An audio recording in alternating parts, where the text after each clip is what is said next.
যে monitoring team আছে, নির্বাচন কমিশন একটা আর নির্বাচন মনিটরিং যে টিম একটা, এই নির্বাচন মনিটরিং টিমের একজন সদস্য, ওনার নাম মেহের আবিন, ভদ্রমহিলার নাম, উনি এখানে প্রবেশ করেছিল।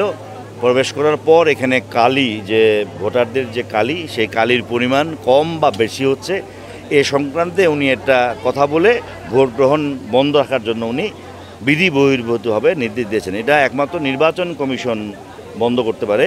উনি হচ্ছে মনিটরিং টিমের একজন সদস্য, নির্বাচন মনিটরিং টিমের সদস্য।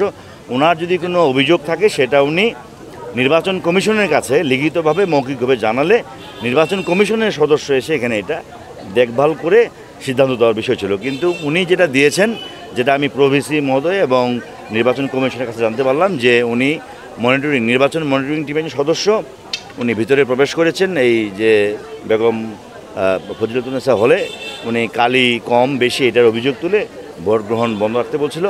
সেই প্রবলেমটি তৈরি করার পর যখন এটা প্রভিসি এবং প্রক্টরসহ নির্বাচন কমিশনের যারা সদস্য তারা এসে এটা ওনাকে এখান থেকে বের করে দিছে এবং ভোট গ্রহণ চালু করেছে। এখন স্বাভাবিক ভোট গ্রহণ চলতেছে এবং কোনো অপ্রীতিকর পরিস্থিতি যেন না হয় এই জন্য আমরা আমাদের মহিলা পুলিশের সার্বিক আইন শৃঙ্খলা পরিস্থিতি অত্যন্ত ভালো।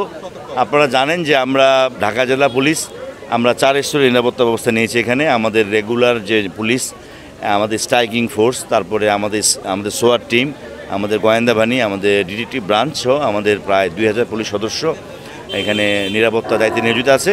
নিরাপত্তাজনিত কোনো সমস্যা নেই।